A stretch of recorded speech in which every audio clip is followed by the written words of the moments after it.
श्री गणेशाय नमः। ओम श्री कृष्ण भगवते वासुदेवाय नमः। ओम नमः शिवाय शिवजी सदा सहाय। ओम नमः शिवाय गुरुजी सदा सहाय। श्री पुरुषोत्तम भगवान ने जय। अध्याय छठो श्री कृष्ण समक्ष मल मासનું વર્ણન। સૌનકાદિ મુનિઓએ સૂત પુરાણીને પૂછ્યું કે ગોલોકમાં ગયા પછી મલમાસનું શું થયું તે કથા અમને કહો। આથી સૂત પુરાણી બોલ્યા કે મુનિ શ્રેષ્ઠ નારાયણ ભગવાને નારદજીને આગળ આટલી કથા કહ્યા પછી આગળ જે કથા કહી છે તે જ હું તમારા સમક્ષ કહું છું, તે સાંભળો। શ્રી નારાયણ ભગવાન નારદને ઉદ્દેશીને બોલ્યા કે ગોલોકથી વચ્ચે શ્રી કૃષ્ણનું રમણીય મંદિર છે, તે મણિ ને રત્નોથી જડિત છે। તેના તેજથી અંજાયેલ શ્રી વિષ્ણુ ભગવાન મલમાસને પોતાના પાછળ રાખીને તે ગોલોક તરફ આગળ વધવા લાગ્યા। તેઓ ગોલોક પહોંચ્યા। શ્રી વિષ્ણુ ભગવાનને જોઈને દ્વારપાળો બધા ઊભા થઈ ગયા અને તેમના ચરણોમાં વંદન કર્યા। તેઓ અંદર પ્રવેશતા ગોપીઓની વચ્ચે વીંટાયેલા શ્રી કૃષ્ણ ભગવાનના દર્શન થયા। તેમણે નમન કરીને શ્રી વિષ્ણુ ભગવાન અને મલમાસે સ્તુતિ કરવા માંડી। આ વ્યાપક ગુણોથી પર અવિનાશી અવિકારી ભક્ત સમક્ષ પ્રગટ થનારા અમે ગોવાળનો વેશ ધારણ કરનાર ગોવિંદને અમે વંદન કરીએ છીએ। મેઘ જેવા શ્યામ, કામદેવ જેવા સુંદર સૌમ્ય સ્વરૂપ, કામદેવ જેવા સુંદર સૌમ્ય સ્વરૂપ, સુંદર મુખાકૃતવાળા એવા આપને હું ફરીથી વંદન કરીએ છીએ। શ્રી કૃષ્ણ ભગવાન શ્રી વિષ્ણુ ભગવાને સિંહાસન ઉપર બેસાડ્યા અને પછી પૂછ્યું કે આ ધ્રુજી રહેલા કોણ છે? અહીં શા માટે આવ્યો છે? એ કેમ રડે છે? આ વચનો સાંભળી ભગવાન વિષ્ણુએ મલમાસનું દુઃખ તેમની સમક્ષ વ્યક્ત કરતાં કહ્યું કે આને મલમાસ કહે છે। એનો કોઈ અધિકસત્તા સ્વામી નથી। સૂર્યનો પ્રકાશ એનાથી દૂર રહે છે। આ મલિન હોઈને સર્વકાળે શુભ કાર્યોમાં અયોગ્ય ગણાય છે। અધિષ્ઠાતા વિનાનો હોવાથી મલમાસમાં કોઈ દાન વ્રત આદિ કરતું નથી। સર્વ પ્રાણીઓ વનસ્પતિઓ 12 માસ દિવસ રાત ઘડી પળ વગેરે બધા તેના તિરસ્કાર કરે છે। આ દુઃખી જીવ છે। તેને મારી પાસે આવીને પોતાની દુઃખદ આપવીથી મને કહી, જેથી તેના દુઃખના નિવારણ અર્થે હું તેને આપની સમક્ષ લાવ્યો છું। આપ સંકટ વિમોચક, ભયનાશક, કૃપાળુ છો, તો આપ તેનું દુઃખ દૂર કરો। આપના શરણે આવનારનું દુઃખ અવશ્ય દૂર થાય છે। માટે મારી વિનંતી છે કે આ મલમાસનું દુઃખ દૂર કરી મારું આગમન સફળ કરો। એટલે શ્રી પુરુષોત્તમ મહાત્માએ શ્રી પુરુષોત્તમ કથા શ્રી કૃષ્ણ સમક્ષ મલમાસનું વર્ણન નામનો 6થો અધ્યાય સંપૂર્ણ। બોલો શ્રી પુરુષોત્તમ ભગવાનની જય। અધ્યાય 7મો મલમાસ પુરુષોત્તમ માસ। સૌનકાદિ મુનિઓ બોલ્યા કે હે સૂત પુરાણી, તે પછી ગોલકવાસી શ્રી કૃષ્ણએ શું કહ્યું હશે તે અમને આપ કહો। સૂત પુરાણી બોલ્યા કે હે મુનિશ્રેષ્ઠ, તમે મને જે પ્રશ્ન કર્યો તે જ આ પ્રશ્ન નારદ મુનિએ શ્રી નારાયણને કર્યો હતો। શ્રી નારાયણ ભગવાને નારદજીને કહ્યું તે હું તમને કહું છું, તે સાંભળો। શ્રી કૃષ્ણ ભગવાને શ્રી પુરુષોત્તમ ભગવાન શ્રી વિષ્ણુને કહ્યું કે તમે મલમાસને લઈને આવ્યા છો તે ઠીક જ કર્યું છે। હું મારા ગુણો, કીર્તિ, પ્રભાવ, ઐશ્વર્ય, પરાક્રમો એવા બધા જ ગુણોનું ધન આ મલમાસને આપું છું। તેમજ લોકમાં અને તેમજ આલોકમાં તથા વેદોમાં મારું પુરુષોત્તમ નામ જાણીતું છે। હું મલમાસને નામાધિદાન અર્પું છું। તેનો સ્વામી હું છું। મારી સમાનતા પામીને આ મલમાસ બીજા બધા મહિનાઓમાં શ્રેષ્ઠ થશે। વળી તે જગતમાં પૂજ્ય તથા વંદન લાયક થશે। આથી જે પૂજા કરશે તે સર્વ દારિદ્ર્યમાંથી મુક્ત થશે। આ માસનું તીર્થ વ્રત દાન કરનાર અધધન ધનના માલિક બનશે, મુક્તિ મેળવશે। જે કોઈ આ માસની યથાવિધિ પૂજા કરશે તેના પાપો બળીને ભસ્મ થઈ જશે। યોગી લોકો સંયમમાં રહીને તપ કરીને ઘણું સહન કરે છતાં તેઓ મારા આ ધામને પામી શકતા નથી। પરંતુ આ પુરુષોત્તમ માસની પૂજા અને વ્રત કરશે તે જન્મ મરણના ભયથી મુક્ત અને આધિ વ્યાધિ તથા ગડપણથી ઘેરાયેલા સંસારને ફરી કદી પામતો નથી। તે મારું પરમધામ પામે છે। આ માસનો અધિષ્ઠાતા આજથી હું થાઉં છું અને તેને પ્રતિષ્ઠા આપું છું। તેનું નામ પણ પુરુષોત્તમ માસ આપું છું। તેના ભક્તોની ચિંતા રાત દિવસ હું જ કરવાનો છું। તેમના અપરાધોને હું માફી બક્ષીશ। બધા કરતાં આ ભક્તો મને પ્રિય હશે। જે અજ્ઞાની મૂર્ખ લોકો આ પુરુષોત્તમ માસમાં જપ તપ નિયમ અને દાન નથી કરે તે કાયમ નરકવાસ બનશે. ઉપરાંત તેને આ લોકમાં પુત્ર પૌત્ર સ્ત્રીઓનું દુઃખ સહન કરવું પડશે. તે કદી ભાઈ પુત્ર સ્ત્રી તથા ધનનું સુખ હાંસલ નહીં કરી શકે. ફરીથી હું કહું છું કે આ માસ મારું પૂજન વ્રત દાન વગેરે કરવામાં આવશે તો એ સર્વ સુખો સહેલાથી પ્રાપ્ત કરી શકશે. કેમ કે મેં બધા જ મહિનાઓમાં આ માસને ઉત્તમ કર્યો છે. માટે લક્ષ્મીપતિ તમે આ મલમાસને ચિંતા છોડી લઈને જેને મેં પુરુષોત્તમ માસનું નામાધિદાન આપ્યું છે તેને લઈને વૈકુંઠ ધામમાં જાઓ. ભગવાન નારદજીને ઉદ્દેશને બોલ્યા કે હે નારદ, ભગવાન શ્રી કૃષ્ણના આવા વચનો સાંભળીને ભગવાન વિષ્ણુ તેમને પ્રણામ કરીને અધિક મલમાસ સાથે ગરુડ ઉપર બેસીને પાછા વૈકુંઠ લોકમાં આવ્યા.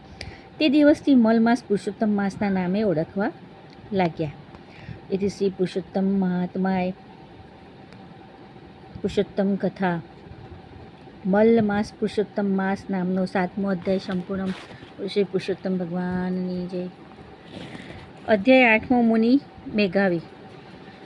સૂત પુરાણી બોલ્યા કે મુનિશ્રેષ્ઠ, ભગવાન વિષ્ણુ અને ભગવાન શ્રી કૃષ્ણનો સંવાદ સાંભળીને અતિ હર્ષિત થયેલા નારદે ભગવાન નારાયણને પૂછ્યું કે ભગવાન વિષ્ણુ પુરુષોત્તમ માસને વૈકુંઠ લોકમાં લઈને આવ્યા તે પછી શું બન્યું તે કહો.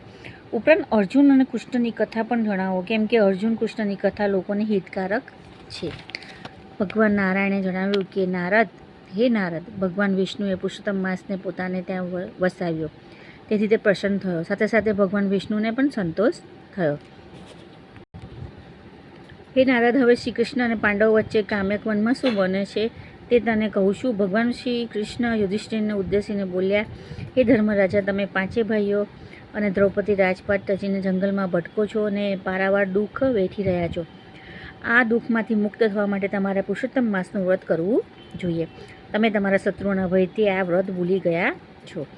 તેમાં તમારો દોષ નથી. પોતાના ભાગ્યના આધારે માનવીને દુઃખ વેઠવું પડે છે. તમારા દુઃખનું બીજું પણ એક કારણ છે. દ્રૌપદી પૂર્વજન્મમાં મેઘાવી ઋષિની પુત્રી હતી.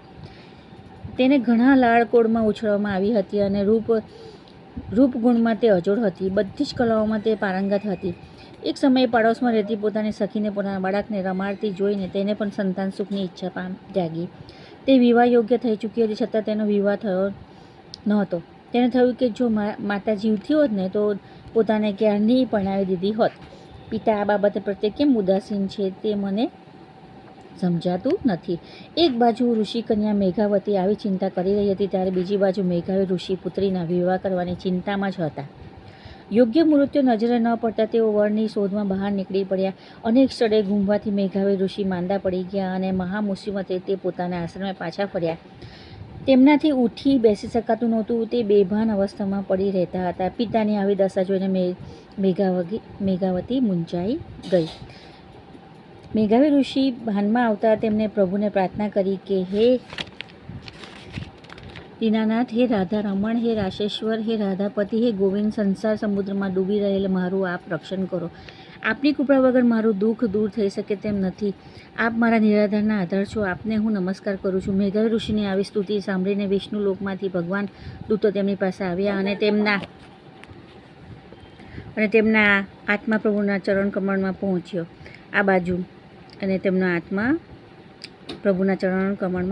આ બાજુ આશ્રમમાં પિતાના મૃત્યુથી મેઘાવતી કલ્પાત કરી રહી હતી. મેઘાવતીએ પિતાના શબને પોતાના ખોળામાં રાખ્યો અને રડતા રડતા બોલવા લાગી, હે પિતા, આપ મને નોંધાડી મૂકીને ચાલ્યા ગયા. મારે માતા બહેન ભાઈ બીજું કોઈ સગું નથી. મને કોને આશ્રય છોડીને ચાલ્યા ગયા? મારી સાર સંભાળ કોને લેશે?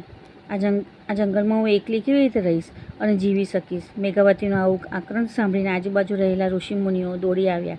તેમણે મેઘાવતીને આશ્વાસન આપીને અને મૃત્યુ પામેલા મેઘાવીના દેહને અગ્નિદાહ કર્યો. આ પછી મેઘાવતીએ પિતાની પાછળ યોગ્ય શ્રાદ્ધ, તર્પણ, દાન વગેરે કર્યું.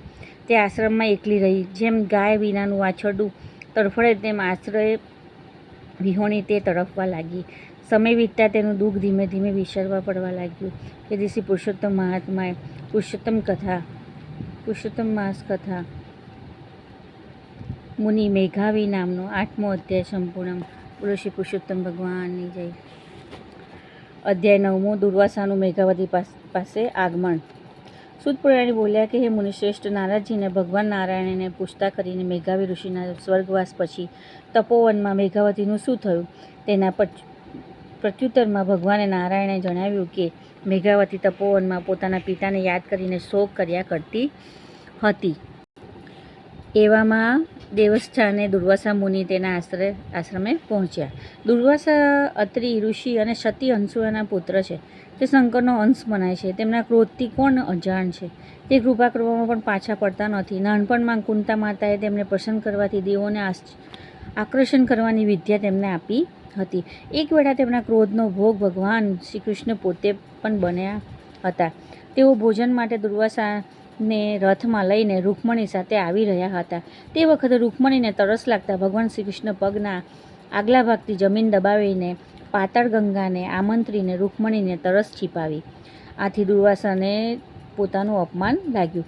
આથી તેમણે શ્રી કૃષ્ણને શ્રાપ આપ્યો કે તમારા બંનેનો વિયોગ થશે.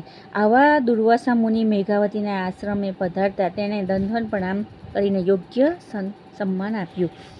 પછી કહ્યું કે આપના દર્શનથી મારો જન્મ સફળ થયો છે અને મારા આશ્રમ પવિત્ર થયો છે. દુર્વાસા મુનિએ પ્રસન્ન થઈને મેઘાવતીને કહ્યું કે તે તારા પિતાના કુળનો ઉદ્ધાર કર્યો છે. તારી ધાર્મિક ભાવનાથી આકર્ષાઈને હું અહીં આવ્યો છું. હું નારાયણના દર્શન કરવાના હેતુથી બદ્રિકાશ્રમ જઈ રહ્યો છું. આ સાંભળીને મેઘાવતી અતિ હર્ષ પામીને બોલી કે હે મહામુનિ, આપના દર્શનથી મારો શોક દૂર થયો છે. આપ જાણો છો કે આશ્રમમાં હું અનાથ જેવી આ હાલતમાં એકલી રહું છું.